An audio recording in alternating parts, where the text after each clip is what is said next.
Hello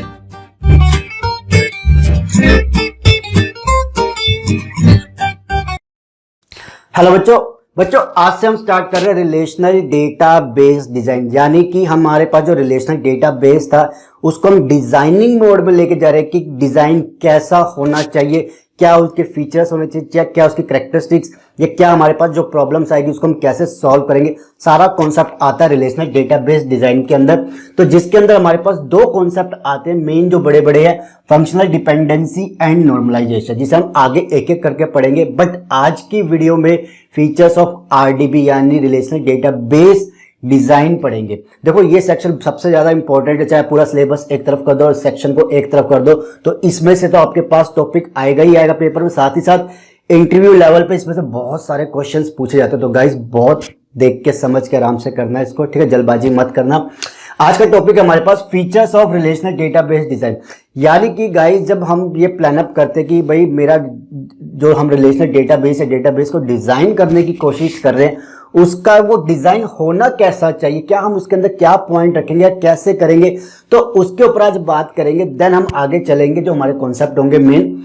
तो features of RDB की जब हम डिजाइन की बात करते हैं, जो भी डिजाइनर होता है वो क्या पॉइंट माइंड में रखेगा। सबसे पहली चीज है कि देखो जो कॉन्सेप्ट है, the relational database design refers to the construction of database. Okay, construction of database के ऊपर पॉइंट अप करता है on the basis of 4 parameters which provides a guideline.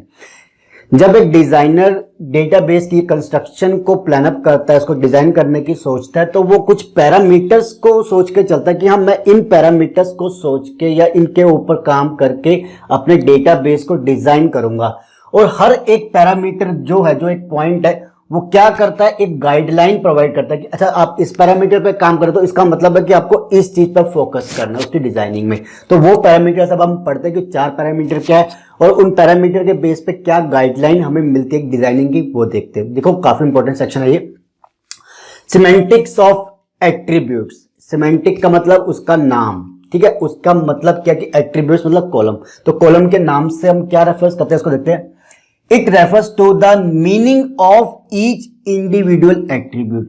Semantic का मतलब नाम, मतलब उसका मीनिंग क्या है। तो यहां पे क्या कहता है, it refers to the meaning of each individual attribute, कि जो हमारे पास एट्रीब्यूट है हर किसी का अपना एक इंडिविजुअल मीनिंग होना चाहिए गाइस। जिसकी गाइडलाइन का मतलब क्या है, design a relational schema so that the easy to explain its meaning. भाई आप कोई एट्रीब्यूट का नाम रख रहे हो, कुछ रख रहे हो, तो उसका ऐसा नाम होना चाहिए ना कि वो जब पढ़े तो हमें लगे कि हाँ ये इसके रिगार्डिंग ये चीज कहना चाहता है। कोई मतलब नाम कुछ और रखा और अंदर कंटेंट कुछ है तो क्या करेंगे, तो चीज मैच अप नहीं होगी, या नाम ही कुछ अजीब सा रख दे समझ में ना आए तो, क्योंकि ये तो है नहीं कि सिर्फ डिजाइनर ही देख रहा होगा, भाई सारे डेवलपर एंड यूजर सब देखेंगे। तो ये चीज क्या है कि नाम ऐसा होना चाहिए जिसका सिमेंटिक्स मतलब उसका मीनिंगफुल हो, कुछ मीनिंग निकल के आए। ओके गाइस, तो डू नॉट कंबाइन, देखो इसमें क्या कहता है, do not combine attributes from multiple entity types. दूसरा क्या मतलब है इसका मेन, कि भाई नाम का मतलब यहाँ पे ये आता है कि मीनिंगफुल का मतलब कि बहुत सारी एंटिटीज को एक साथ जोड़ के हमें नाम नहीं बनाना। साथ में ये भी है कि मीनिंगफुल तो होना चाहिए, बट ऐसा नहीं होना चाहिए कि इसकी वैल्यूज के बेस पे हम कंफ्यूज हो जाए कि क्या ये इसकी ये वैल्यू है। लाइक मैं नेम एट्रीब्यूट की बात करता हूँ तो लोगों का नाम first name last name middle name होता है। मैं लिख दूंगा कि मान लो दीपक गर्ग, किसी को नहीं पता गर्ग फर्स्ट नेम है या लास्ट नेम है, नहीं पता होता। देन हमें क्या करना है, तो हमें इस तरीके से रखना है कि हाँ वो हम उसको इंडिविजुअली समझ सके उसको एट्रीब्यूट को।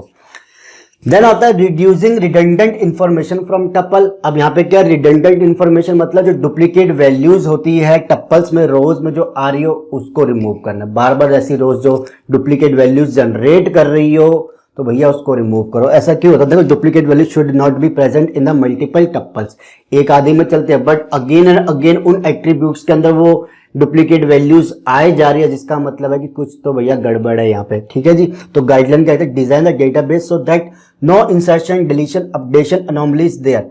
जिसका मतलब क्या हुआ कि भैया इस तरीके से डिजाइन करना है कि जो हम जब उस डेटाबेस के अंदर, उस टेबल के अंदर किसी चीज को इंसर्ट करें, डिलीट करें या कुछ मॉडिफिकेशन अपडेट करें तो कोई प्रॉब्लम ना जनरेट हो जाए। क्योंकि बार बार ऐसी जब रिपीटेड वैल्यू आती है तो देखा गया है कि कोई ना कोई ऐसी अनोमलीज मतलब कोई प्रॉब्लम जनरेट होती है। हालांकि ये पूरा टॉपिक है हमारे पास, पूरा एग्जांपल लेके पढ़ेंगे कि different anomalies in designing the database क्या है, तो उसे पढ़ेंगे। तो ये क्या कहता है कि भाई रिडंडेंट वैल्यू जितनी हो सके कम करो, क्योंकि अगर ऐसा होगा, अगर रिडंडेंट वैल्यूज होगी तो आपके पास प्रॉब्लम आएगी किसमें, इंसर्ट करने में, डिलीट करने में और अपडेट करने में उस टेबल को। ठीक है, एग्जाम्पल हम अगले वीडियोज में जब आएगा तब देखेंगे, तो इसको डिस्कस करेंगे।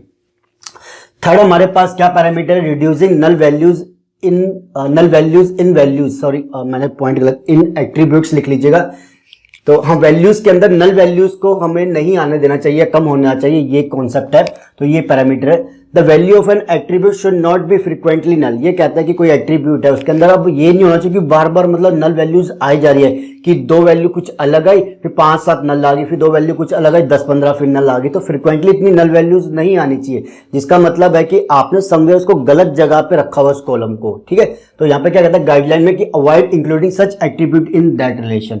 अगर ऐसा कोई आपके पास रिलेशन है जिसके अंदर एक एट्रीब्यूट ऐसा जिसमें नल वैल्यूज बहुत फ्रीक्वेंटली आ रही है, तो उसको हम उसके अंदर नहीं रखेंगे, उस टेबल के अंदर नहीं रखेंगे, उसको अलग से बनाएंगे ताकि वो नल वैल्यूज कम हो सके। ठीक है, वो हम आगे देखेंगे। देन आता है fourth, disallowing the possibility of generation of spurious tuples. यहाँ पे क्या है कि डिसअलाइंग द, ऐसी पॉसिबिलिटी कम पैदा करो कि आपके पास ये स्पूरियस टप्पल्स कम जनरेट हो। स्पूरियस टप्पल वो होते हैं, स्पूरियस टप्पल को हम एक्सट्रानियस टप्पल भी कहते हैं। वो ये टप्पल होता है कि जब हम 2 टेबल को ज्वाइन करते हैं तो हमारे पास जो हमें चीज नहीं चाहिए, मान लो तो वो भी आ रही है, तो वो एक्स्ट्रा हो गई, तो भाई हमें वो चीज नहीं चाहिए, तो उन टप्पल्स को हम स्पूरियस टप्पल्स कहते हैं। तो वो कहता है कि ऐसी पॉसिबिलिटी कम रखना।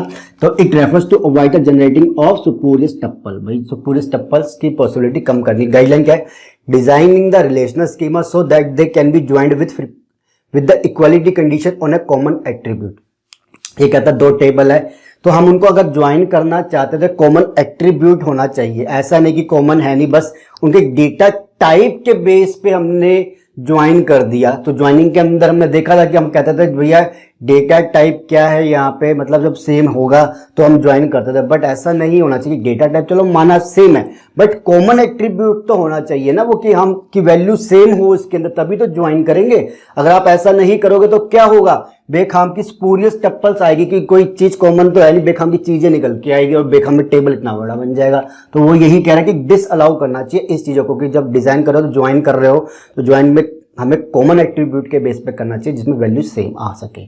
ठीक है गाइस, तो ये था हमारे पास कि क्या फीचर्स होने चाहिए, जिसके ये पैरामीटर्स है बेसिकली, जिनके बेस पे हम ये सोचेंगे कि हाँ ये डिजाइन करना तो ये चीज हमारे पास निकल के आएगी। तो ये हो गया आपके पास फीचर्स ऑफ आरडीबीएमएस। अब अगले वीडियोस में हम टॉपिक करेंगे कि फंक्शनल डिपेंडेंसी और नॉर्मलाइजेशन क्या है, इसके ऊपर डिस्कशन स्टार्ट करेंगे। ठीक है, तो इस टॉपिक को कर लीजिए। यूनिवर्सिटी एग्जाम में बहुत बार आता है कि what are the characteristics of features of designing the relation database. Okay guys, तो ये हो गया आपके पास। मिलते हैं अगले वीडियो में। वीडियो अच्छी लगे तो लाइक एंड शेयर कर लेना, चैनल को सब्सक्राइब कर लेना, और प्लीज इसका लिंक, जो प्लेलिस्ट का लिंक है इसके चैनल वीडियो के डिस्क्रिप्शन, तो उसको जाकर जरूर उसको क्लिक करके उसको फॉलो कर लीजिएगा। Thank you.